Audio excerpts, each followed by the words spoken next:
Hi guys, welcome back to Couple of Critics episode 8 take 2. कैसा लगा मेरा voice modulation? बहुत अच्छा लगा वॉइस ऐसे मैंने कहीं देखा था कैसे स्लो से तेज बोलो तो फिर मजा आ जाता है. तो उसके लिए बोलना पड़ता है कि वो एडिटिंग में भी हो जाता है बाद में. तुम एडिटिंग का गेम खेलते होगे, हम नेचुरल लोग हैं, ठीक है? अच्छा, नेचुरल. तुमसे मैं बिल्कुल बात नहीं कर रही हूँ. टेक 2 करना पड़ा क्योंकि मैंने टेक 1 में इतना मस्त सवाल पूछा था तुमसे, एकदम कंट्रोवर्शियल, और तुम्हारी आवाज ही नहीं आ रही थी. ऐसे ही होता है, बोलती बंद हो जाती है जब सही सवाल पूछो तो फिर से पूछ लो, ऐसी क्या बात है. टेक 2 में भी हम वही जवाब देंगे जो हमने टेक 1 में दिया. पूछो. तुम सारे डिशेस जो होते हैं वो सिंक के बाहर ऐसे फेंक क्यों देते हो? मैं फेंकता नहीं, उनको सजा के रखता हूँ. नहीं सनी, उनके डेजिग्नेटेड एरिया में रखता हूँ. You have to keep it inside the sink. How is it so difficult to make you understand or for you to remember कि have to keep it inside the sink? Inside the sink ही रखता हूँ सारी चीजें मैं. क्या आप लोग के साथ भी आपके पति ऐसी चीजें करते हैं आपके घर पे रहते हुए? कभी कभी तो मुझे लगता है कि मैं बोल दो अनुराग को, यार तुम ये घर छोड़ के चले जाओ, मैं आराम से खुशी से रह लूंगी साफ सुथरे घर पे. हाँ, तो कंसिडर किया करो कि मैं हुई नहीं ना. वही तो नहीं हो पाता, इतने बड़े जीव हो तुम. ये नोक झोंक चलते रहेगी, लेकिन आज कपल ऑफ क्रिटिक्स में क्या लेके आए हैं जनता के लिए. देखो, एक ऐसी मूवी जो हॉरर नहीं है. हाँ. एक ऐसी मूवी हाँ. जो थ्रिलर भी नहीं है. एक ऐसी मूवी जो सॉरी थोड़ी थ्रिलर और ड्रामा है. Thank you for opening this page, Anurag. So the name of the movie is A House of Dynamite. Yep. What are your thoughts, अनुराग? बिल्कुल धमाकेदार मूवी है. डायनामाइट जैसी. और क्या, बिल्कुल. As the name suggests. As the name suggests, बहुत ही Actors amazing है. मुझे तो बहुत अच्छी लगी. इड्रिस एल्बा का रोल अच्छा था.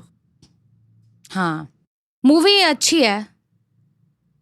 क्या बस थोड़ी लेम है. क्यों? मतलब रियल लाइफ प्रॉब्लम्स पे है. यूएस और यूएसएसआर.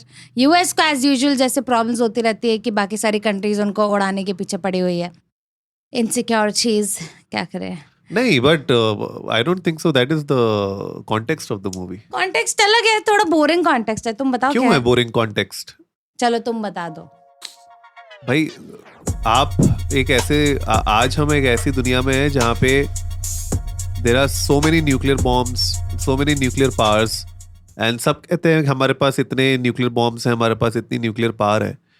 लेकिन are we really prepared कि अगर किसी ने एक nuke fire कर दिया एक country के ऊपर, ठीक है, is that country, forget about that country, is the world ready for it? Like what will you do?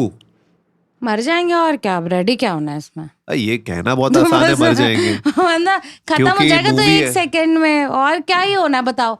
इसमें क्या इतना सोच रहे हैं? क्योंकि मूवी है. हाँ, क्योंकि मूवी है तो हम कह रहे हैं कि मर जाएंगे, लेकिन it is not easy. And I think the movie जिस तरीके से दिखाई गई थी वो यही बताना चाह रही थी कि आप रेडी नहीं हो.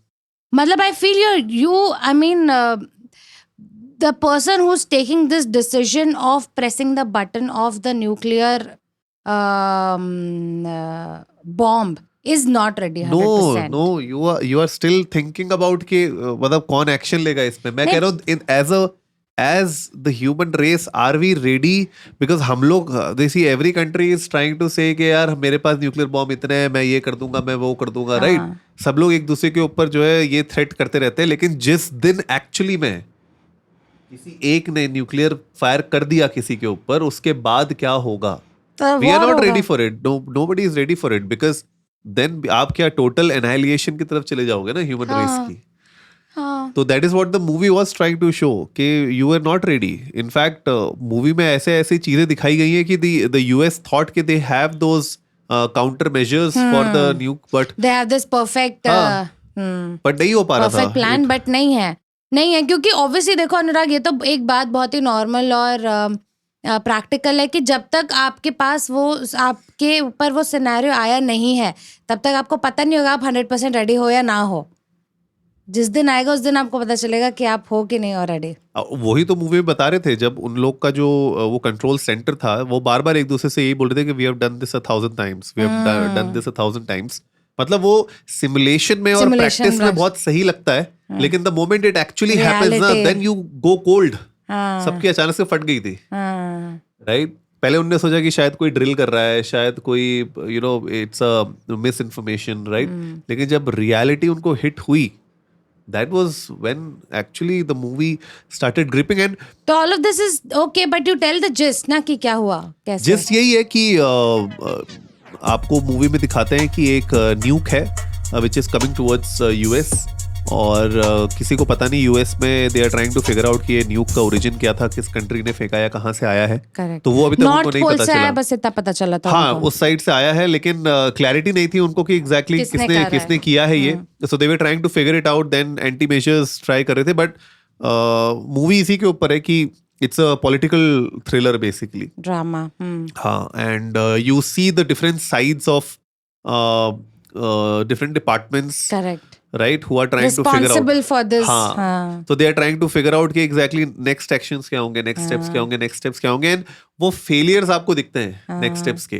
पर पता है अनुराग, हैविंग सेड दैट, मैं कितना भी बोलूँ क्या ही होगा, रेडी है, पर ऑनेस्टली अब अगर मैं सोचूं तो फॉर एग्जांपल अगर हमने ये सोचा कि हमें बचना है इस न्यूक से, तो हम एक अंडरग्राउंड ऐसे सिक्योरिटी बंकर्स में जाए, उसके बाद लाइफ क्या होगी? मतलब कुछ है ही नहीं ना। हम जो इतने मूवीज देखते हैं 100 years लेटर, इतने years later, end of earth, मतलब क्या होगा यार? मतलब क्या, what would be life? We don't know. Exactly, we don't know and we are not ready we are for not it. Ready for it, मतलब mentally we are not ready for it. सही बोल रहा हूँ। Definitely not, definitely not.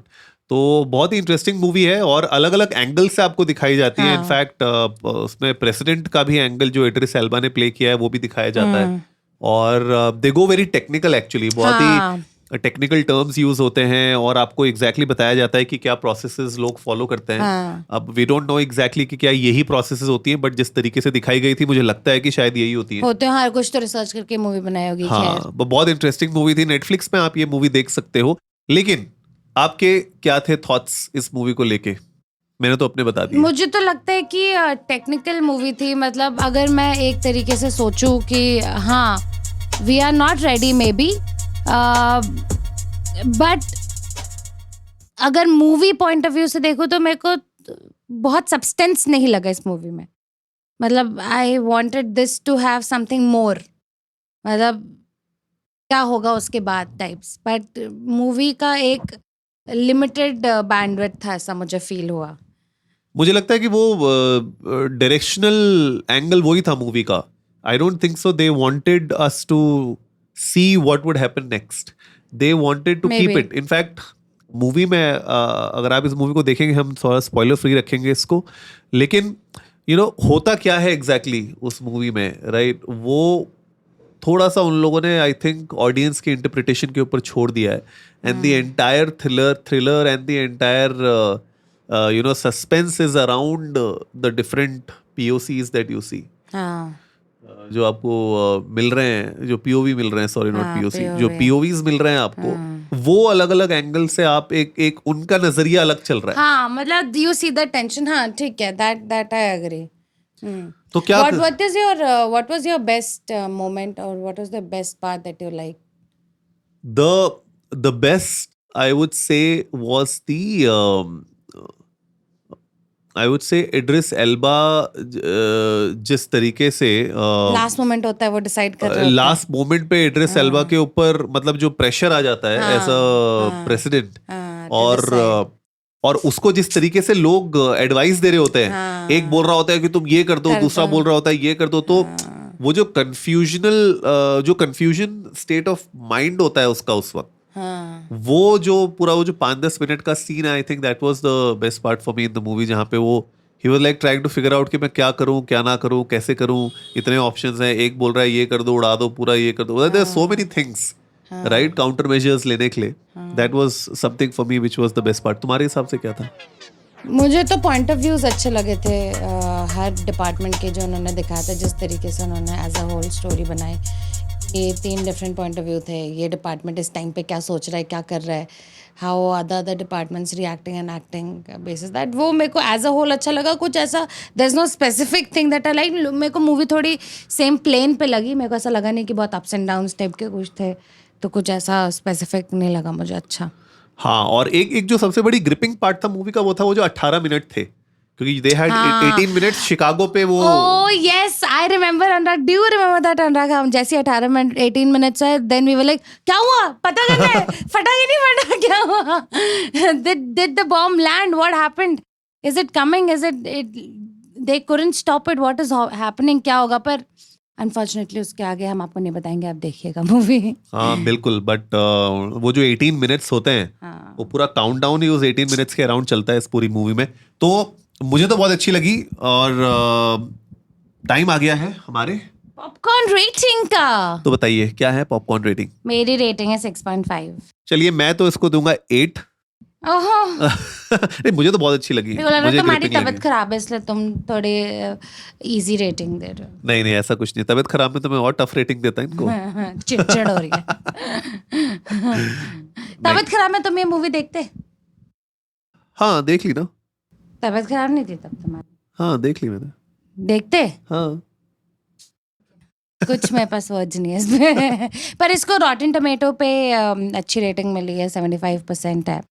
IMDb पे भी 6.57 rating है.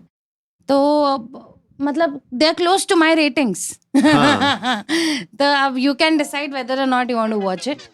Yes you have to decide, but हमारे हिसाब से तो देख तो सकते ही हो अगर आप इस वीकेंड प्लान कर रहे हो देखने का. And you like political dramas, you like political thriller and थोड़ा बहुत टेक्निकल अगर आप जाना चाहते हो तो I think this will be a different take on to an apocalyptic situation, right? अगर आपने बहुत ही अपोकलिप्स वाली मूवी देख ली तो आपको ये कुछ भी नहीं लगेगी, बट थोड़ा इसमें पॉलिटिकल ड्रामा है तो मतलब मजा आ सकता है कई लोगों को इसमें. बिल्कुल आ सकता है. तो आप लोग भी जाइए cocofficial.in@gmail.com पे हमें बताइए कि आप लोगों को ये मूवी रिव्यू कैसा लगा. और अगर आप चाहते हैं कि कोई हम और मूवी या सीरीज को रिव्यू करें तो please share those thoughts with us. And Spotify, Amazon, YouTube, Apple, जहां पे भी आप हमें सुन रहे हैं इस पॉडकास्ट को, please give it a thumbs up and do give us ratings there because we love to hear from you whether you like it or not. Thank you so much guys. Go listen to us. Yes. See you in the next